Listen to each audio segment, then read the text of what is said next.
Hi everybody. Uh, Looks like sorry for the delay. I just wanted to reset my router there.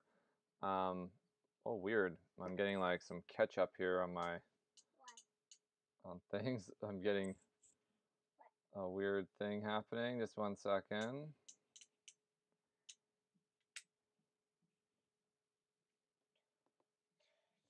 Big delay on my. There we go. Okay, welcome everybody back to biology. Hope everybody's doing well.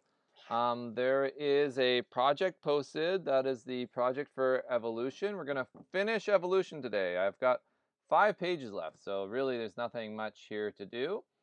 Once again, I'm going to really recommend that you watch a couple of those evolution videos. I really love Great Transformations, so you can see that in the evolution playlist.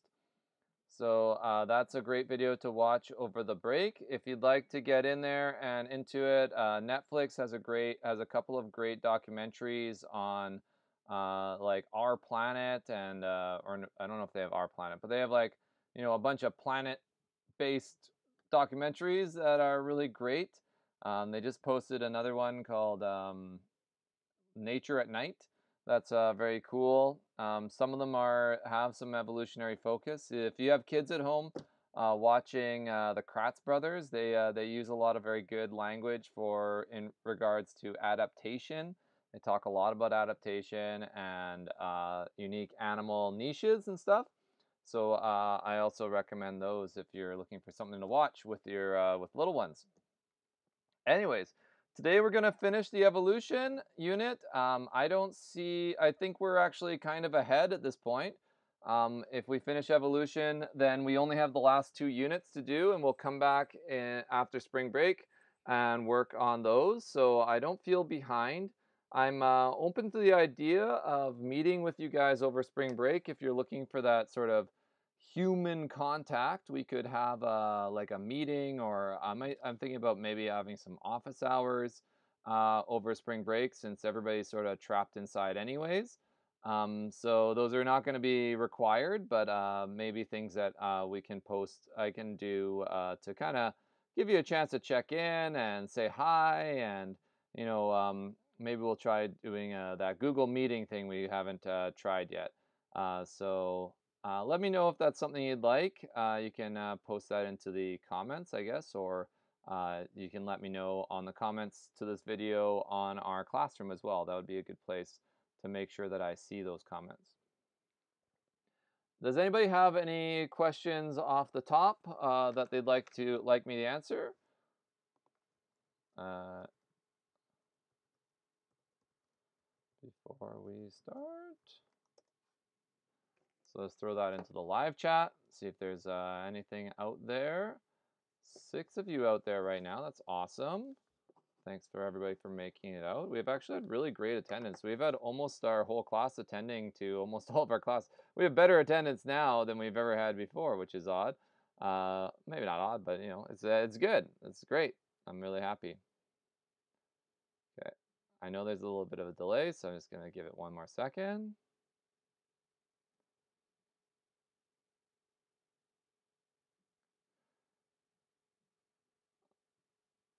Are we doing a test? We're gonna do we're doing the project instead. So the project is the final assessment for this unit until the exam.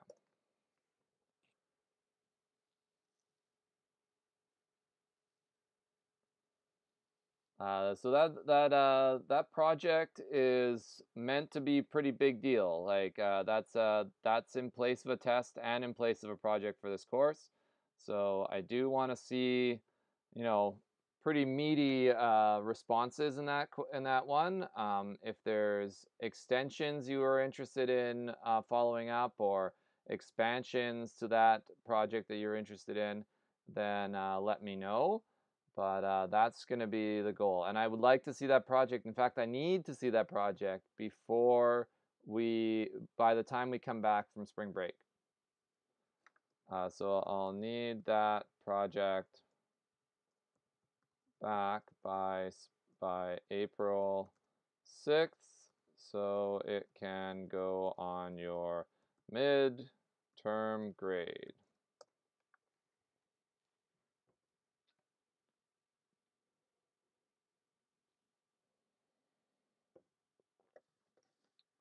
April 6th for that project due date. It might be disconnecting. I've been having some slowness all day today. I'm not sure what's going on.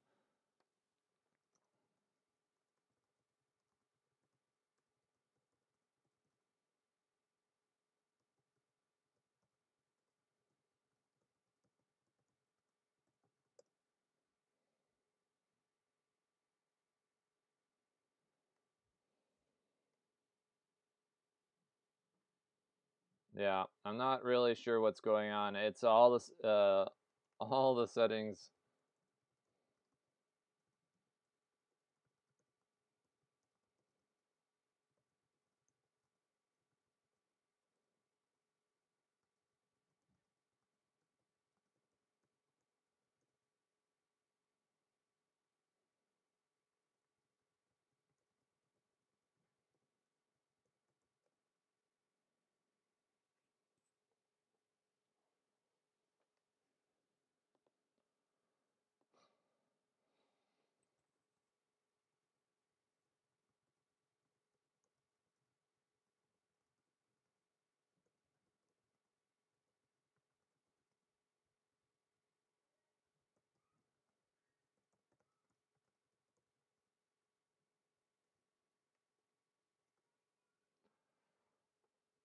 Okay, so let's just try to push through. At the very least, the stream will be posted afterwards, and it should be healthy at that point. I'm really looking for any evidence that I've got something running in the background that I'm not sure about. Let's quit some of that.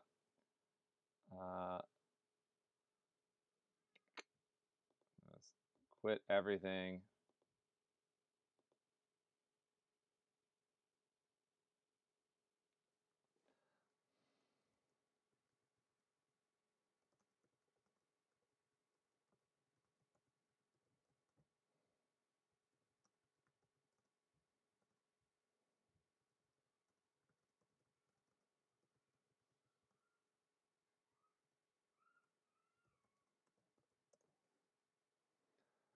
Yeah, Renee, that's just a suggested timeline. So if you are able to get it in, then that's great. If you can't, that's okay too.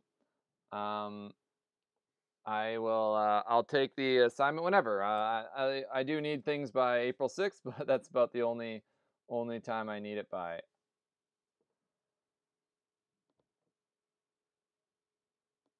Hmm.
Okay, sounds good. So let's see if we got enough that at the very least I will the video will be up there.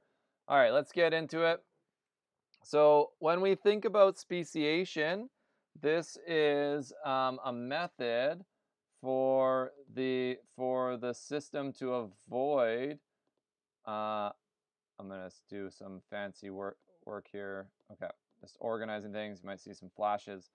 All right, get that alert out of my way so I don't get too distracted. Okay, so speciation. This is the root that this is the end result of natural selection.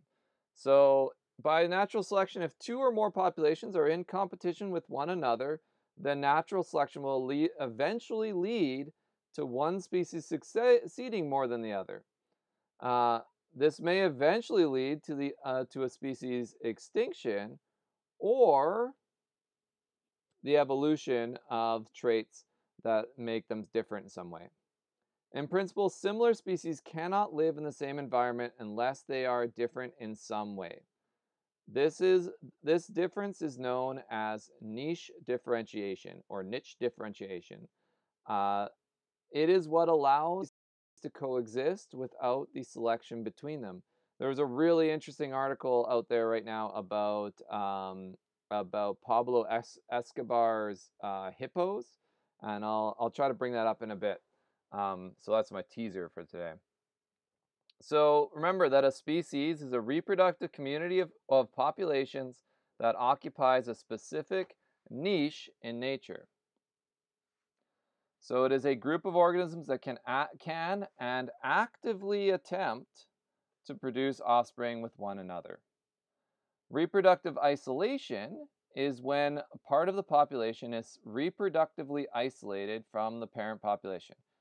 It can become so different that it develops into a separate subspecies or even a new species over time.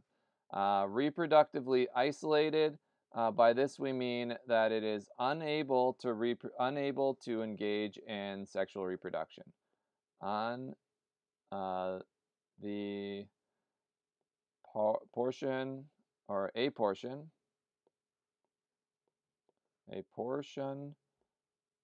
of the population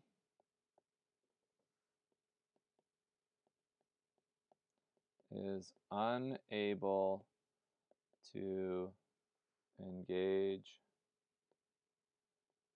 in reproduction.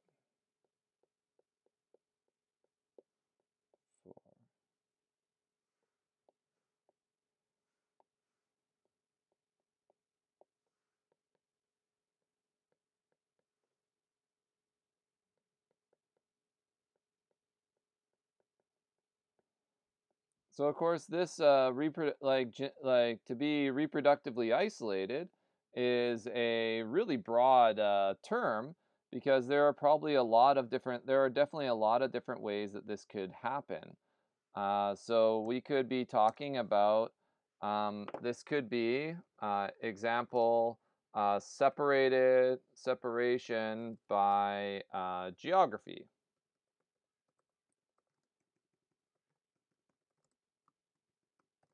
Or, well, that's probably the easiest one. Separate by geography or separation of behavior. Like being awake at different times. Or separation of mate selection. Like only mating with certain coloration, certain feather plumage. So if a group of the population starts to have a preference for certain plumage, certain style of feathers, then those will become separated. Those are reproductively isolated. So speciations is when different populations of a same species are now unable to interbreed for some time, and which leads to speciation will occur when different populations of the same species are unable to interbreed for time, and then there's some sort of difference that happens through evolution. Sometimes the new population becomes very different from one another, resulting in new subspecies or new species. It doesn't have to be major differences. It could be differences could be as minor as changes in behavior.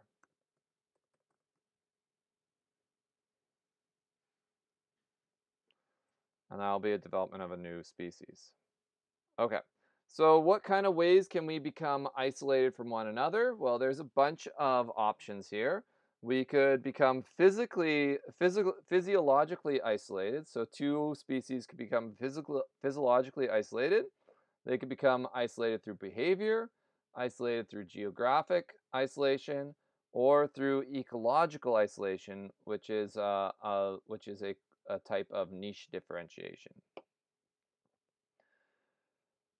So physical isolation, this is the largest, this is the largest difference.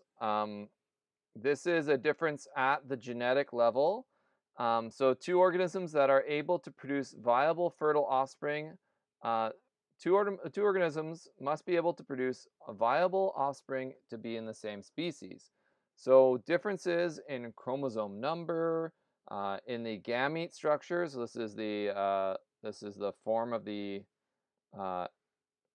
egg and sperm structures.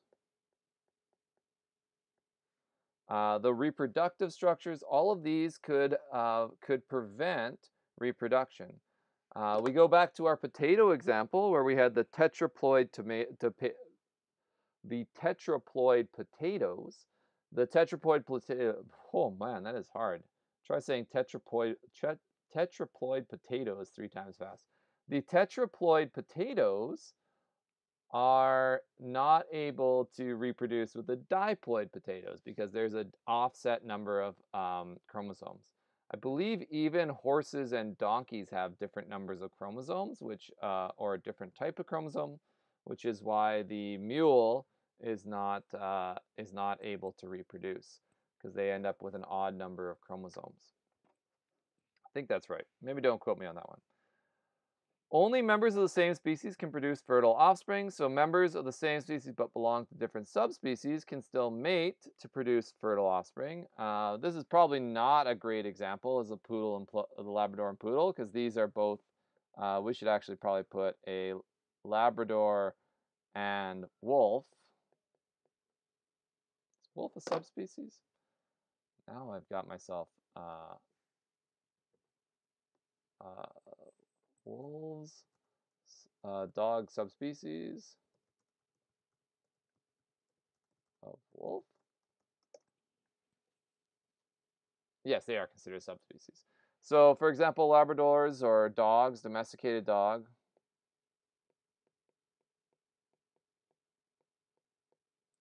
Domesticated dogs and wolves, these are these are subspecies. The Canis lupus familiaris and the wolf are considered subspecies, and so this is actually a bad example. We shouldn't use the Labrador. And then these are wolf dog hybrid. And this is Canis lupus familiaris.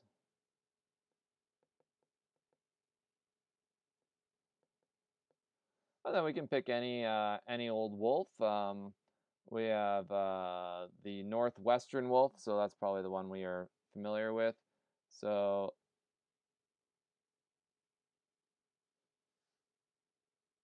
yeah, Canis lupus, subspecies of Canis lupus. Let's see, Eurasian wolf, North America, how about that? So North American wolves, probably British Columbian wolves, Vancouver wolves, Labrador wolves, Rocky Island, Eastern wolf, Baffin. What would be a Manitoba wolf here? North. I'm getting down in the weeds here. We don't need to know exactly which wolf. Let's just use an Arctic wolf. Vancouver Island. Oh, you're northern Manitoba. Okay, we got the Hudson Bay wolf in Manitoba. So that is the C, L, and Hudsonius. Hudsonicus. So those are all subspecies. You can tell that by the spelling that they use. Members of two different species may be able to reproduce, but their offspring are often infertile. So horses and donkeys, they belong to different species. If they mate, they produce a mule, which is infertile, generally. There are some rare examples of mutant mules who are able to reproduce, but in general, because of the structural differences, the mule and horse cannot produce viable offspring. Yeah, I'm sorry, Caitlin. It will.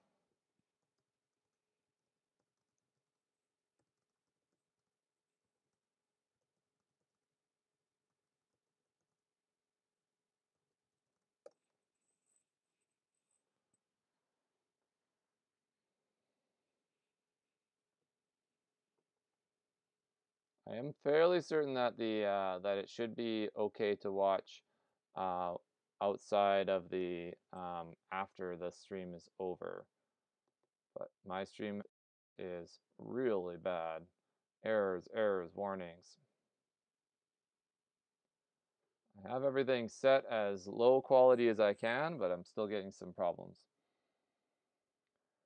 Behavioral isolation is the idea that that the species can become isolated through their behavior. So this could be a difference in mating ritual, a difference in active time, so being nocturnal versus diurnal.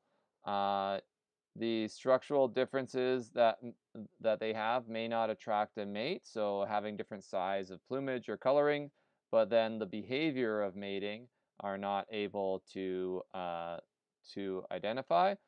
This is an isolation that is part of, maybe not overlaps heavily, but is a part of, contributes to. Uh, let's say contributes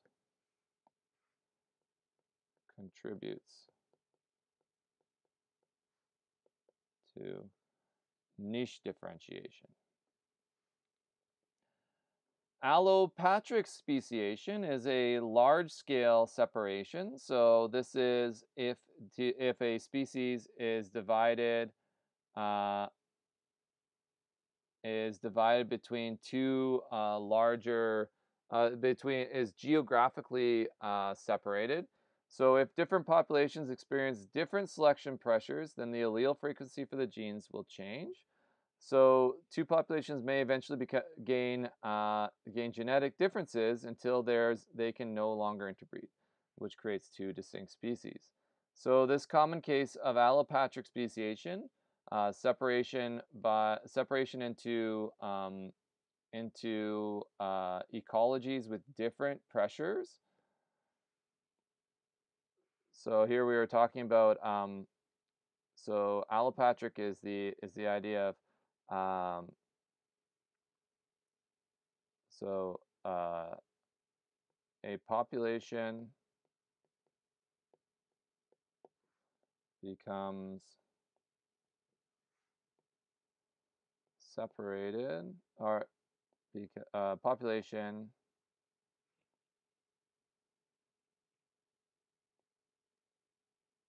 experiences. Well, I guess this is. I guess I got it here. So geographic isolation is a good example of allopatric speciation.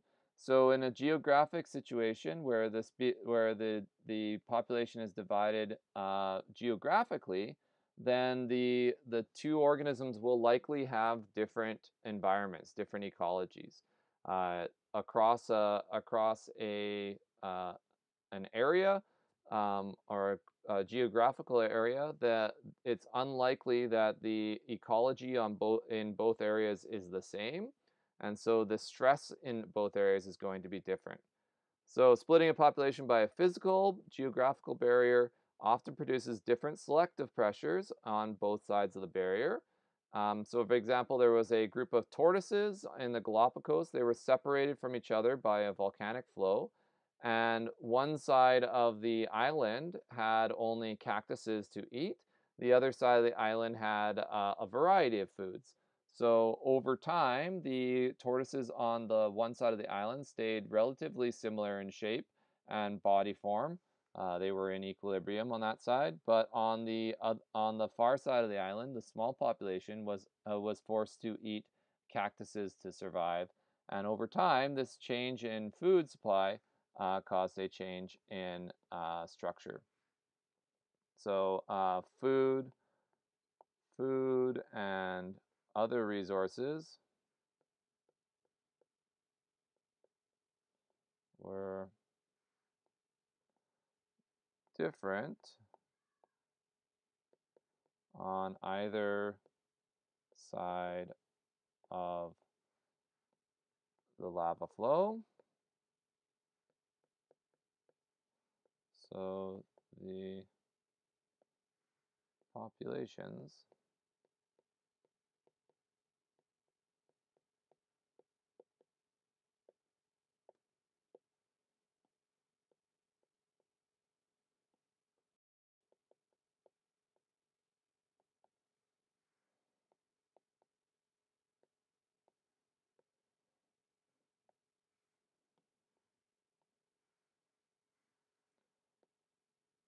This is an interesting one to think about. Does this mean that can we think about this population, this divergence, as diverging evolution? Is it because on each island, on each side of the island, we could say that they underwent selective or a directional selection, but as a whole, the population underwent a disruptive selection. So by being on two different, if we consider the whole population as a whole, they had some disruptive selection.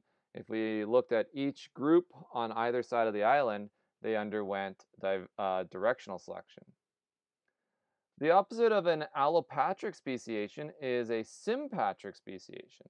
So this is where there's an evolution within an ecosystem where all the organisms are experiencing the same stress. They're all in the same range, but the species differentiate from each other because that increases their survivability. So variation between organisms and the relationship with this stress can result in some individuals becoming more different over time, eventually speciation. So this common case is ecological isolation, or what we call niche differentiation. This is a gaining of a variety of very small differences in how the organism or how a portion of the population deal with the stresses that they're under. So variation between the organisms and their relationship with these stresses, right? So it's the same stress. So same stress, but variation in how organisms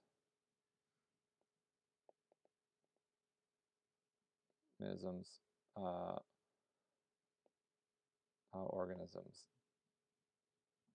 survive the stress.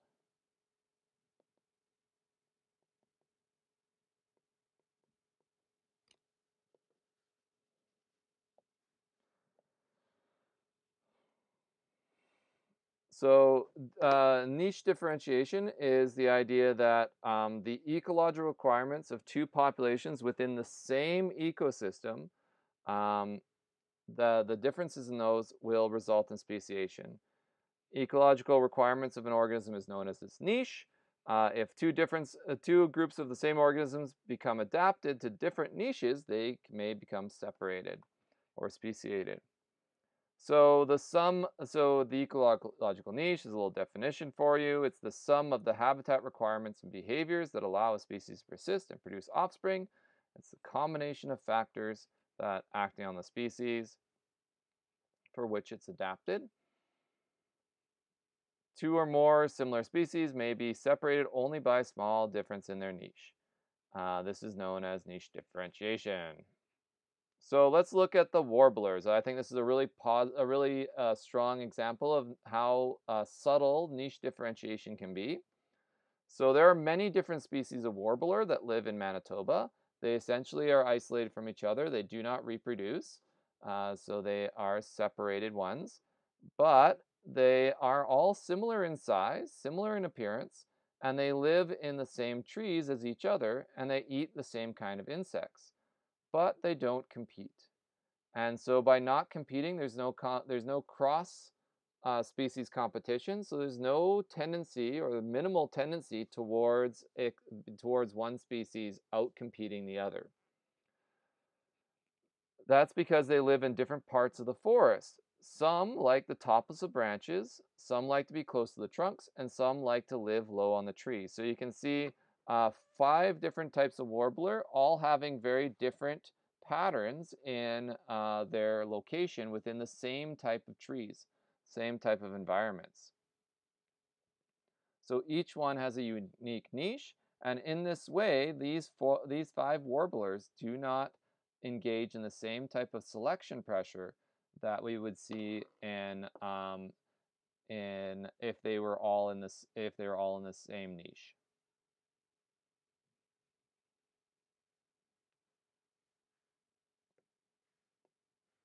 By having unique niches, they avoid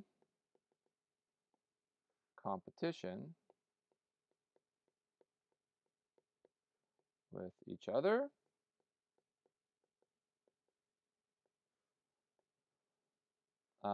granting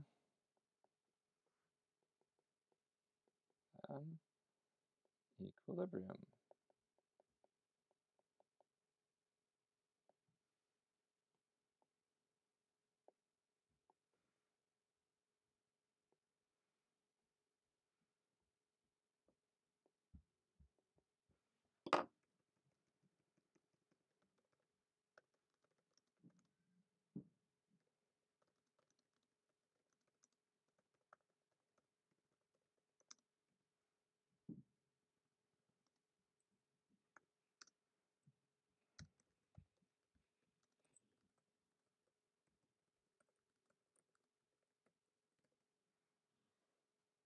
Unless there's some other stress, of course.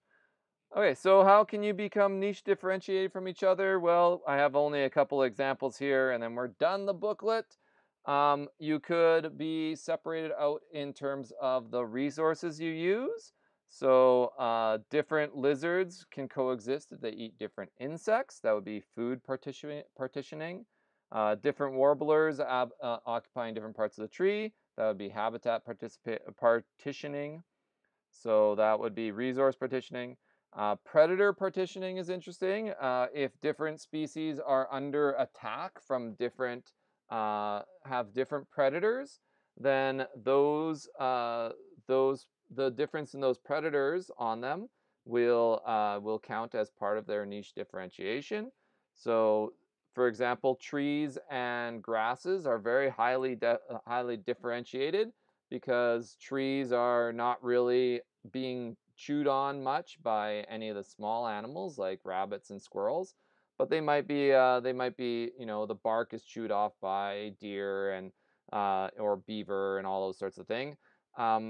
So they have different advantages, and their survival rates are going to be dependent on very different factors. For the grasses, the survival rate is dependent on the amount of rabbits and squirrels and other small rodents running around.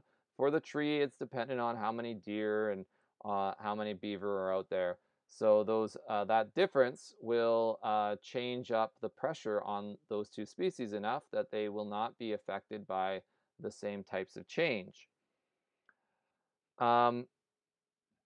And so as a species declines, so does their predator. This can give them an advantage to rebound later and other factors like that. Even if the same predator simply has different effects on two competing species, that can be enough to allow coexistence. So if you have a wolf who has a taste for rabbit but not for squirrel, then even though the squirrel might be still a common treat for a wolf, the difference in their interaction could be enough to differentiate the squirrel and rabbit in that environment, so that when there's a big change in the environment, it doesn't affect both of them the same. We also have something called conditional differentiation. This is when there's a difference in how a species survives, or there's a difference between two species in their chance of survival based on environmental conditions.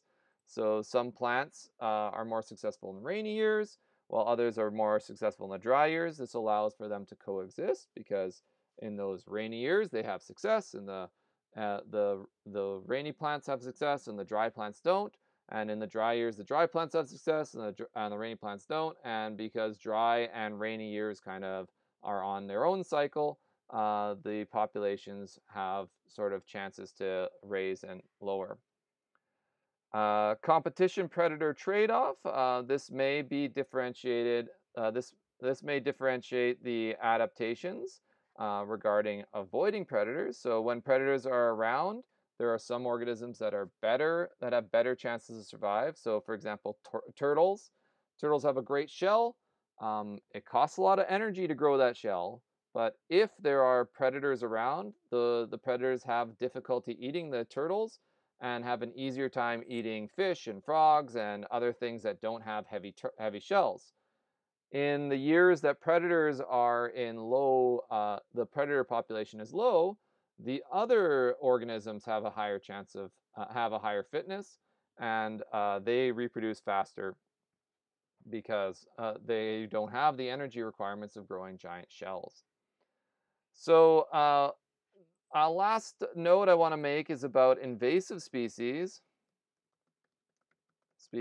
and niche differentiation.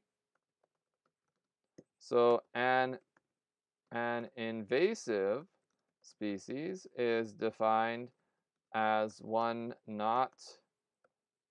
who is not a natural resident of an ecology and typically has adaptations that allow it to occupy a niche that is already occupied.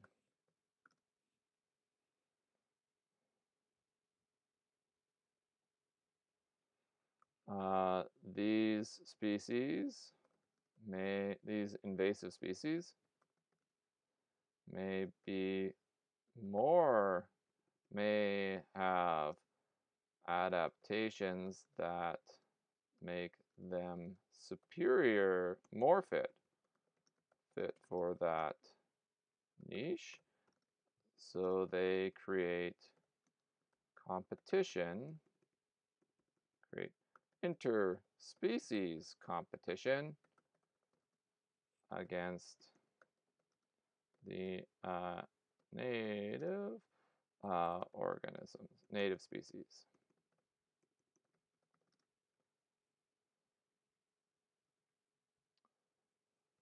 If the invasive species is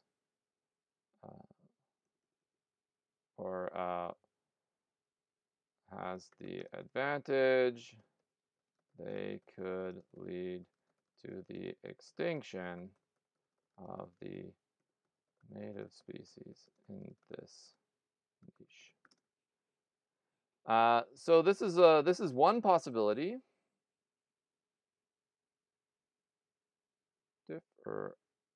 Differentiation.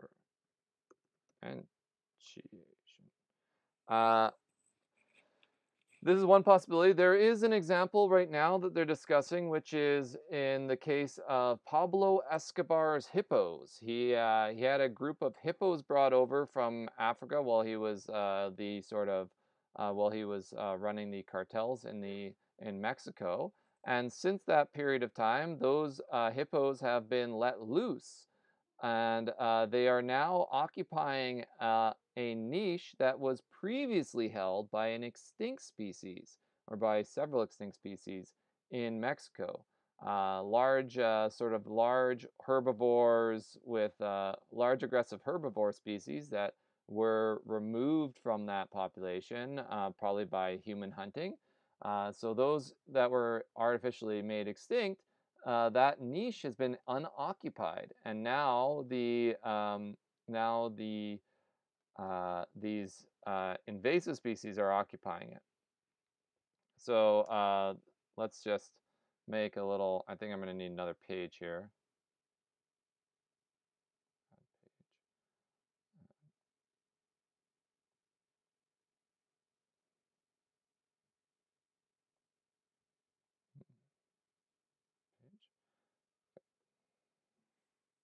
So let's put something right here. So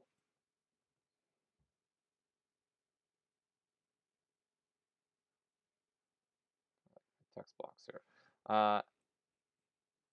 In some cases, an invasive species could also occupy an empty niche,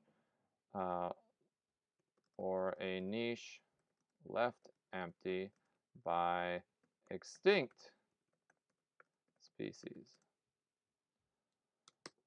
Another idea also is that by natural selection theory, we expect that most niches will be occupied by some organism, or some organism will evolve to occupy this an empty niche.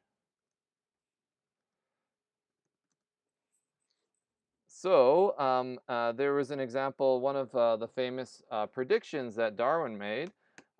Darwin predicted that from the observation of a flower with a very deep, what do you call that part of the flower? The deep part of the flower. I'm going to just look up this hummingbird moth prediction evolution. It's a famous example. The hawk moth. Okay, so moth, it took nearly 150 years to prove this, but it was an orchid of a flower, an orchid with a very deep pollination.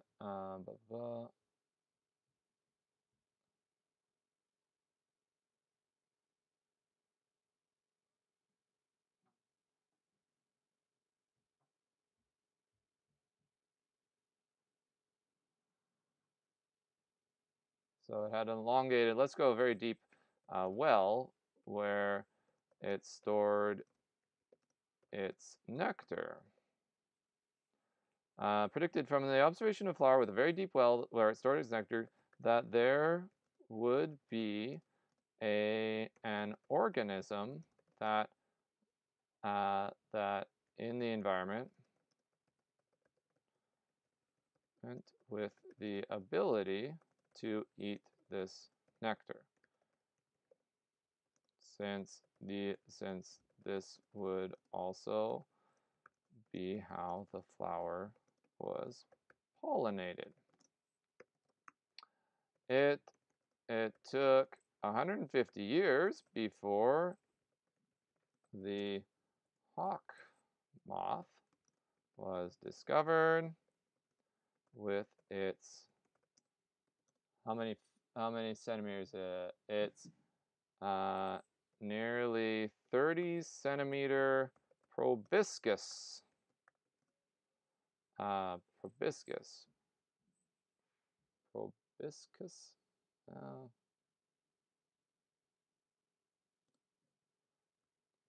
That it use. Oh, I can't spell it. Proboscis. Proboscis. That it use to eat from the orchid. And I'm just gonna grab a picture of that. Just give me one sec. So this is an example of let's see if I can just pull it up for my.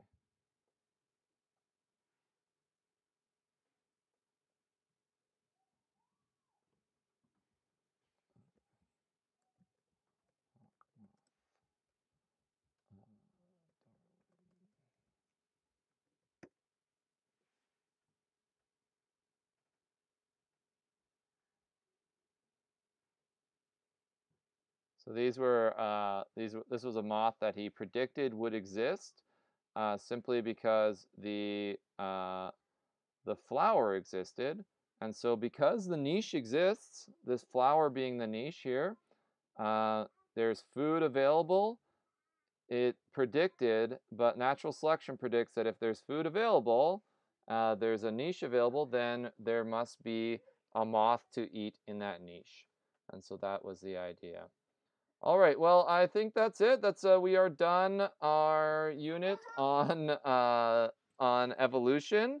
We have a project to work on that will take us through to the spring break, and when we come back in a week from now, or a week and a weekend, in 2 weekends from now, we will be starting in on the genetics unit. So best of luck to you. Please try to do that project whenever you find the chance.